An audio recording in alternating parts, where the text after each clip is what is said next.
சபரிமலைக்கு பக்தர்லாம் போவாங்க. ஒரு குரூப்பாக போவாங்க. அதில் 40 வருஷம் 50 வருஷம் போனவங்களாம் குருசாமியாக இருப்பாங்க. அப்புறம் 10 வருஷம் 5 வருஷம் போனவங்களாம் கூட போவாங்க. அதில் கன்னிச்சாமின்னு இருப்பாங்க. புதுசாக போகிறவங்க கன்னிச்சாமிப்பாங்க. இந்த மேடையில் நிறைய குருசாமிகள். நான் கன்னிச்சாமி. இதில் மூத்த குருசாமிங்கிறது வி.சி. குகநாதன் சார் தான். அதுக்கடுத்து நம்ம சித்ரா லட்சுமணன் சார். ஆமாம், அதனால் இந்த குருசாமி நிறைந்த அவையை வணங்கி இந்த கன்னிச்சாமி கன்னி பேச்சு ஆரம்பிக்கிறேன். வசந்தமாளியை பார்த்த உடனே நம்ம அரவிந்தராஜ் சார் கொஞ்சம் மூடு கொண்டுட்டார். சொல்லிட்டார், படம் பார்த்த உடனே நம்ம நல்லா இருக்குங்கிறோம், சூப்பராக இருக்குது. அவர் வி.சி. குகநாதன் சார் வந்து பல்கலைக்கழகம்னாரு எல்லாம்னாரு.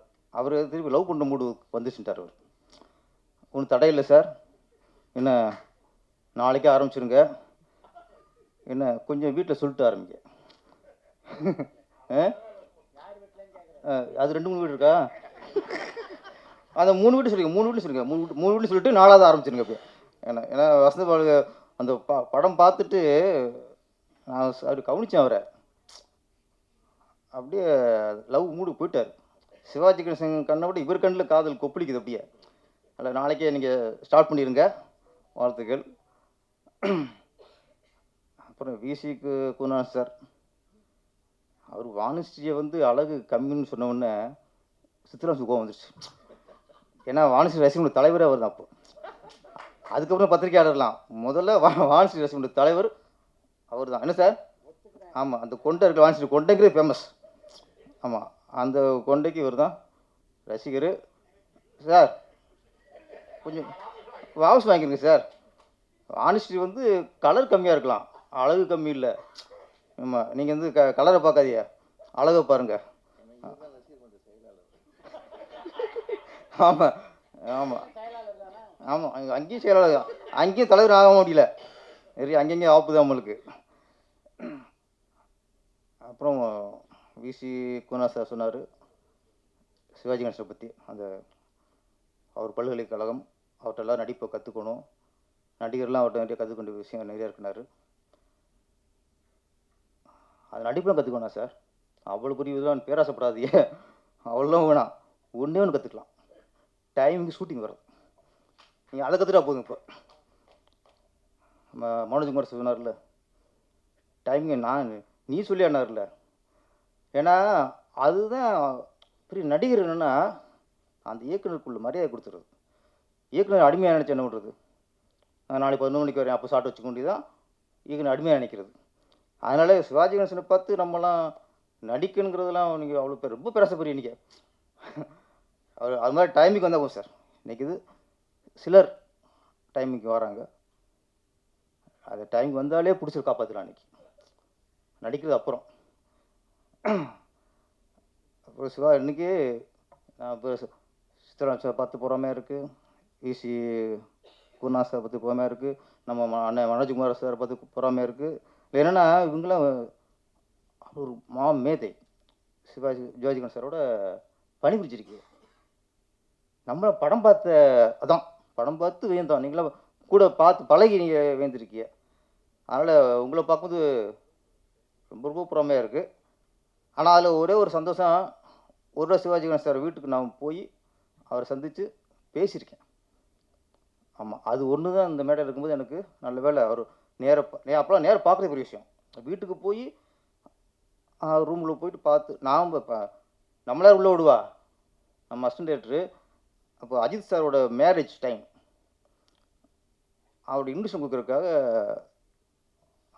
சாலினி, அவங்க அப்பா, நான் கூட ஒட்டிட்டு போகிறதுக்குல அப்படி போனதான் போய் அப்போ கொடுத்து. அப்போ என்னென்னா எல்லாருக்கும் கூல் ட்ரிங்க்ஸ் கொடுத்தாங்க. எனக்கு அப்போ கொஞ்சம் இருமல் இருந்த டைம். அப்போ பாபு சார் சாலினி எல்லோரும் கூல் ட்ரிங்க்ஸ் சாப்பிட்டாங்க. நான் அப்படியே வச்சு குடிக்கணும்னு நடிச்சிட்டே இருக்கேன். யார்கிட்ட? நடிக்கிறதுக்கு முன்னாடி நான் குடிக்கணும்னு நடிச்சுக்கிருக்கேன். அப்படியே கொஞ்சம் அப்படியே கொஞ்ச நேரம் அவங்க கொஞ்சம் சீரியஸாக பேசியிருந்தாங்கல்ல, மெல்ல கீழே வச்சுட்டேன். ஒரு வாய்ஸ், உங்களுக்கு டீ காஃபி கொண்டு சொல்லவா அப்படின்னாரு. இல்லை சார், இல்லை அதை ஒதுக்குறீங்களே அப்படின்னாரு. அவன் ஒரு குடிச்சு குடிக்க நடிக்கிறா, அது அவளை பேசி கவனிச்சிருக்காரு அவர். அப்போ இங்கே வந்து நம்ம வந்து இல்லை சார் இருமல் இருக்குது, டீ காஃபி குடிக்க சொல்ல முடியுமா? ஒன்றும் இல்லை சார், இருமலாவது விக்கலாவது அர்ஷன் அப்புறம் பார்த்துக்கோ அப்படின்ட்டு. அவர் அந்த அனுபவம் ஒரு நேராக பார்த்தோம். அவர் நம்மகிட்ட வந்து ஒரு வார்த்தை பேசியிருக்காரு. இதெல்லாம் வந்து பார்க்கும்போது ரொம்ப ரொம்ப சந்தோஷமாக இருக்குது. அப்புறம் மனதிக்கு கூட சொன்னார்ல டைமிங் என்ன சொல்கிறேன்னா, ஒரு சார் என்ன சார் ராஜான்னு ஒரு படம் கஸ்தூரி ராஜா டைரக்ஷனில் நடிகர் சிவாஜி கணேசன் முரளி சார் நடிக்கிற படம். அப்போ நான் படம் பண்ணுறக்க முரளி சாரை அப்பப்போ மீட் பண்ணிக்கிட்டு இருக்கேன். ஒரு நாள் வர சொல்லியிருந்தார். நான் காலைல போயிட்டேன்.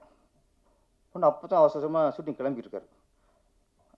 டக்குன்னு என்ன பண்ணார், நான் ஷூட்டிங் கிளம்புறேன், நீங்கள் கூட வாங்க அப்படின்ட்டார். வண்டி டிரைவர் பக்கத்தில் முன்சீட்டில் முரளி சார் உட்காந்துட்டார், பின்னாடி நான் உட்காந்துட்டேன். வெளியே போயிட்டுருக்கு ஏஆர்எஸ் கார்டன். அந்த கேட்டுக்குள்ளே போகும்போது ஒரு 8 இருக்கும். கேட்டுக்குள்ளே வண்டி நுழையுது. கொஞ்சம் போனோன்னே முரளி பதறாரு டிரைவர்கிட்ட, நிறுத்துக்கிறார். அவன்கிட்ட கொஞ்சம் நிறுத்திட்டான். எனக்கு பதட்டான், என்னடா இவ்வளவு பதறாரு, என்னடான்னு புரியல. பார்த்தா வண்டி உள்ள அப்படின்ட்டு அங்கே பார்த்தா சிவாஜி கணேசன் சார் அந்த கோயில் இருக்குல்ல அந்த இடத்துல சீட்டில் உட்காந்துருக்காரு. வண்டியை நிறுத்திட்டு இறங்கிட்டார் சார். இறங்கி சைடில் அப்படியே ஒளிஞ்சு ஓடுறாரு முரளி சார். ஓடி போய் நான் எனக்கு புரியல நம்ம கூட ஓடுறதா அப்புறம் போயினா அப்புறம் டப்பு டப்புன்னு 10 நிமிஷம் ரெடி ஆகி இன்னொரு ட்ரெஸ் அவர் இந்த கராட்டா ஆரம்ப ட்ரெஸ்ஸு போட்டு திருப்பி அப்படியே சுற்றி வந்து சிவாஜி நிற்கிறாரு. அவர் ஒரு லுக்கு விட்டார். திரும்பி அவர் இப்படி விட்டாள்.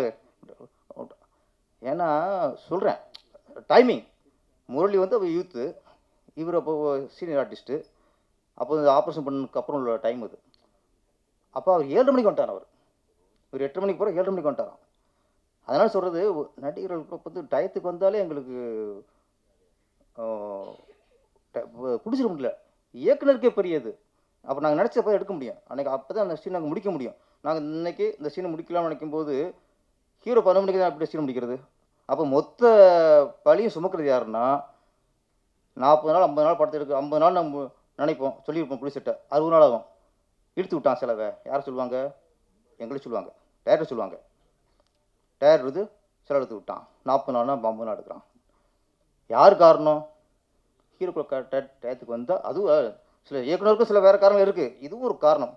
அதில் சிவாஜி கணேசன் ஃபாலோ பண்ணி ஃபஸ்ட்டு டைம்க்கு நம்ம ஃபாலோ பண்ணலாம்.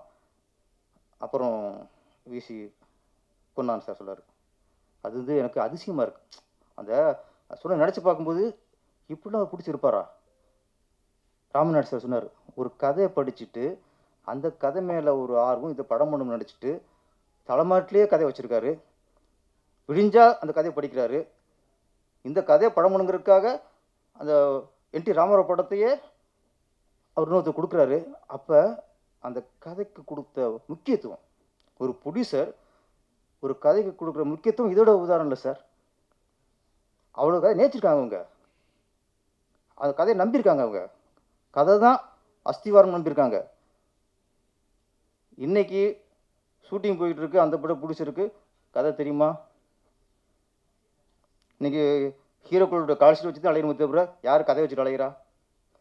அதனால் விசி போகணும் சார், நீங்கள் பல ஃபங்க்ஷனில் வரணும். இந்த மாதிரிலாம் சினிமா இருந்துச்சுடா, இப்போலாம் நடிகர் இருந்தாங்க, இப்படிலாம் பிடிச்சிட்டு இருந்தாங்க, இப்போலாம் நடிகர்கள் இருந்தாங்க, இப்போலாம் இயக்குனர் இருந்தாங்க அப்படிங்க சொல்லும்போது தான் இப்போ ஜென்ரேஷனுக்கு எப்படி இந்த சினிமா இப்படி சீரழிஞ்சு இருக்குன்னு உணர முடியும். மாதிரி அது பல்கலைக்கழகம்னாரு. எனக்கு பார்த்தா அந்த வசந்த மாளிகை, நான் சின்ன வயசில் டூரிங் தேட்டரில் பார்த்தது. எங்கள் ஊர் நாட்டசங்கோட்டை, எங்கள் ஊரில் டூரிங் தேட்டர் இருக்கும். அப்போ சிவகங்கையில் கொஞ்சம் டவுன், அங்கே ஒரு தேட்ரு. இந்த பக்கம் காலாறுவேல், அங்கே ஒரு டவுன். அங்கே சுற்றி ஒரு 4 தேட்டர் இருக்கும். சில படங்கள் தான் எங்கே போட்டாலும் அங்கேயே போய் பார்ப்போம். சிவகங்கையில் போட்டால் அங்கேயே பார்த்துருவோம், காலாறுவேலில் போட்டால் அங்கேயே பார்த்துருவோம், கல்லூரில் போட்டால் அங்கேயே பார்த்துருவோம். நாடகத்தில் போட்டால் அங்கேயும் பார்ப்போம். அப்படி எங்கே எந்த தேட்டரில் போட்டாலும் அங்கேயும் பார்க்குற படம் தான் வசந்த மாளிகை. எங்கள் ஊரில் போய் எம்ஜிஆர் ரசிகர் இருப்பாங்க, சிவாஜி ரசிகர் இருப்பாங்க. எல்லார் வீட்டுக்கும் போவோம். எம்ஜிஆர் ரசிகர் வீட்டில் எம்ஜிஆர் படம் ஃபோட்டோ போட்டிருக்கோம். நம்ம சிவாஜி ரசிகர் வீட்டில் அவர் படம் போட்டிருக்கோம். இல்லை எம்ஜிஆர் ரசிகர்களுக்கும் சிவாஜி ரசிகர்களுக்கும் என்ன வித்தியாசம்னா, பழகினதில்லை சார். எம்ஜிஆர் ரசிகர்கள் பயங்கர வெறியாக இருப்பாங்க. எம்ஜிஆர் படம்னா 4 தடவை பார்ப்பாங்க. சிவாஜி ரசிகர்கிட்ட ஒரு சிறப்பு, அது சிவாஜி அவருக்கு உள்ள சிறப்பு எப்படின்னா, சிவாஜி ரசிகர்கள் ரொம்ப தீவிரமாக இருப்பாங்க. எம்ஜிஆர் சிவாஜி ரசிகர்கள் வந்து சிவாஜி படத்தை படம் பார்ப்பாங்க. இந்த எம்ஜிஆர் ரசிகர்கள் வந்து சிவாஜி பார்த்துவாங்க சார். சிவாஜி படம் எல்லா படம் பார்த்துருவாங்க. அவங்களும் ரசிகர் எம்ஜிஆர் ரசிகராக இருப்பாங்க. ஆனால் வசந்தமல்லி பார்ப்பாங்க, தெய்வம் பார்ப்பாங்க, சவால சமல்னு பார்ப்பாங்க, எல்லா படத்தையும் பார்த்துருவாங்க. ஆனால் சிவாஜி ரசிகர் இருக்காங்கல்ல, மோசமான ஆளுங்க சார். நீ எங்கே விட்டு பிள்ளை போடு, அன்பிவா போடு, எங்கள் ஆள் படத்தை பார்ப்போம் அப்படிப்பாங்க. நான் சொல்றது கூப்பிடுவேன். எம்ஜிஆர் படம் பார்க்க மாட்டாங்க. அது எம்ஜிஆர் படத்தை பார்த்தா அவங்க என்னமோ சிவாஜி கொண்டு துருவ மாதிரி அவங்க. அது படம் தானே, ஒரு கதை பார்ப்பேன். அவ்வளவு வைராக்கியம் உள்ளவங்க சிவாஜி ரசிகர்கள். எம்ஜிஆர் ரசிகர்கள் பெருந்தன்மையானவங்க அவர் மாதிரி. நான் இல்லை அப்போ அப்போயே நான் சின்ன வயசுல தெரியாது, என்னடா அவங்க வரமாட்டேங்கிறாங்களே, எம்ஜிஆர் எதிரி மாதிரி நினைக்கிறாங்க அப்படின்னு நினைக்கிறது. ஏன்னா எம்ஜிஆர் படம்ங்கிறது ஒரு கமர்ஷியல் படம். எல்லாமே இருக்கும்ல, ஃபைட் இருக்கும், சாங் இருக்கும், எல்லா மக்களும் பார்க்கறதுக்கான படம் எம்ஜிஆர் படம். சிவாஜி கணேசங்கிறது முழுக்க கலை ரசிகருக்கான படம், நடிப்பு ரசிகருக்கான படம். எவன் கலையை ரசிக்கிறானோ நடிப்பு ரசிக்கிறானோ என்ன சார், எங்கேயாவது நம்ம ஒரு பணம் கொடுத்து ஒரு சர்க்கஸுக்கு போவோம், பணம் கொடுத்து ஒரு கச்சேரிக்கு போவோம், பணம் கொடுத்து எங்கேயும் சந்தோஷமாக இருக்கோ அங்கே பணம் கொடுத்து பார்ப்போம். ஆனால் பணம் கொடுத்து எங்கேயாவது அழுக போவோமா? பணம் கொடுத்து அழுக போவோமா?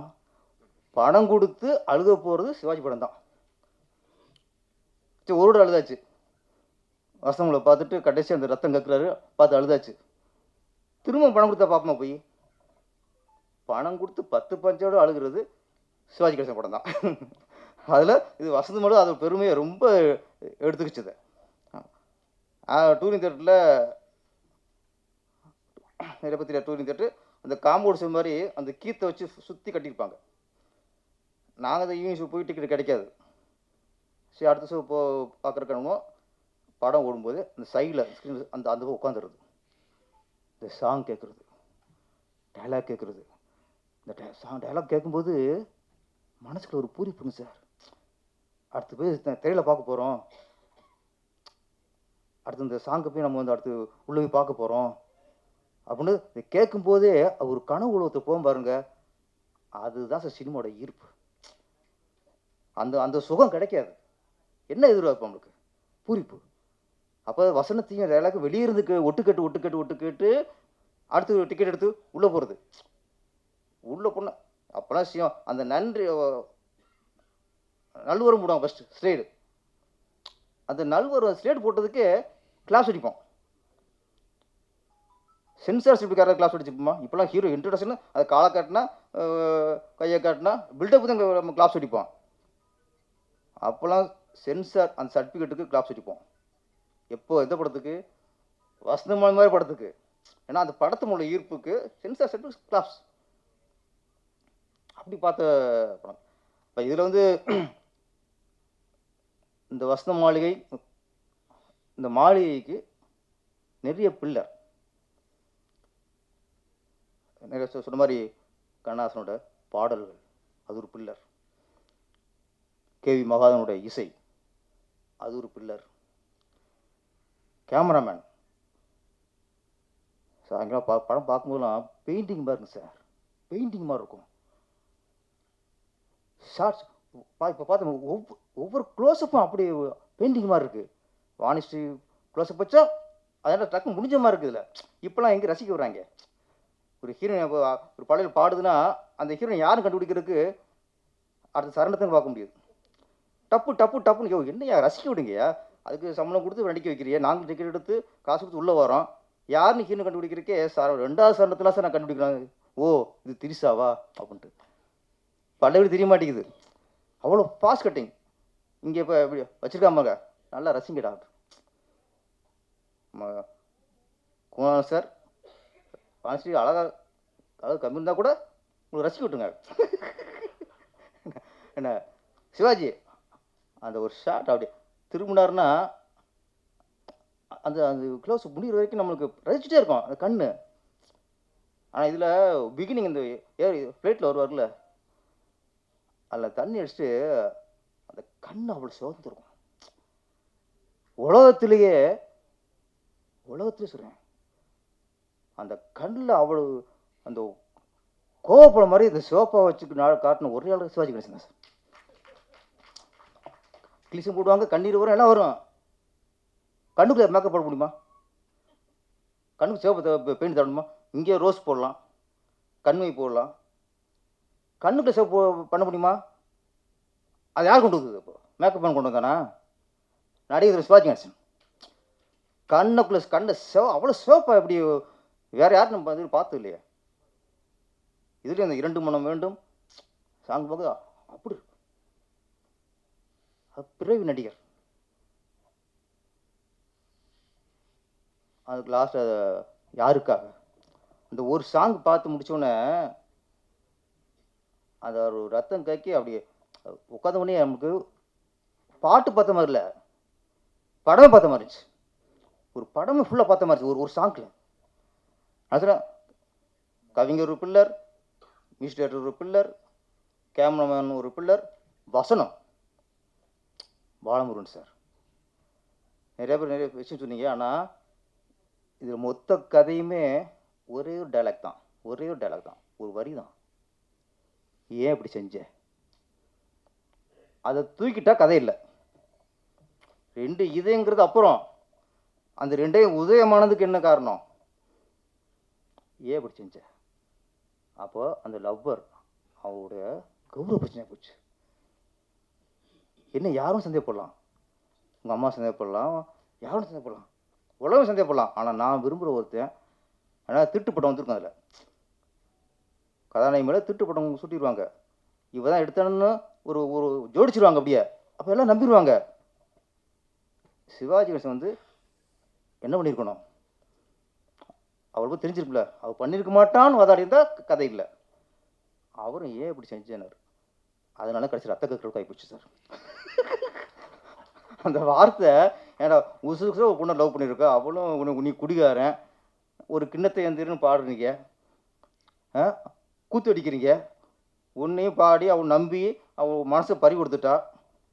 அவள்கிட்ட போய் நீ ஏன் செஞ்சேன்னா ரத்தம் கைக்கு 2 சூழ்நிலை ஆகி போச்சு. அதனால் அதுதான் கதை. அப்போது நிறைய படம் பார்த்துருக்கோம், நிறைய ட்விஸ்ட்டு, நிறைய பிளே இருக்கும்.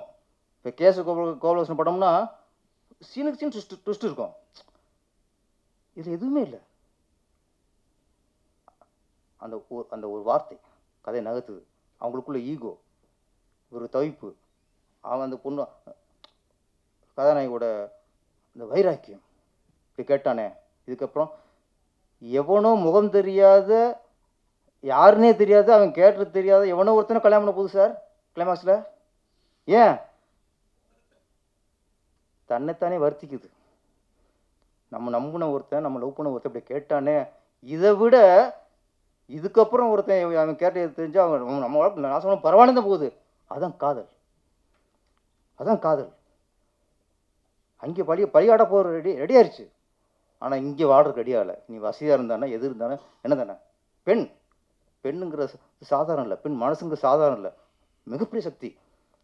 இதெல்லாம் தெரிஞ்சுக்கிட்டு தான் அரவிந்த் சார் அடுத்த லவ் பண்ணுறது தெரிஞ்சுங்க. ஈஸி இல்லை. பார்த்தோம் லீவிடன் வசந்தமாலை பார்த்துட்டு இந்த சாங்கில் கேட்டு இருப்போம் சார். அப்புறம் நமக்கு லவ்லாம் இல்லை, சின்ன பையன் தானே. இந்த சாங்லாம் கேட்க கேட்க நம்ம யாராவது லவ் பண்ணணும்னு தோணும். லவ் பண்ணிவிட்டு சக்ஸஸ் ஆகணும்னு நினைக்க மாட்டோம். நம்ம லவ் பண்ணணும், நம்மளை அந்த பொண்ணு தூக்கி போடணும், நம்ம இந்த பாடணும். யாருக்காக இது யாருக்காக இந்த மாளிகை வசந்த மாளிகை.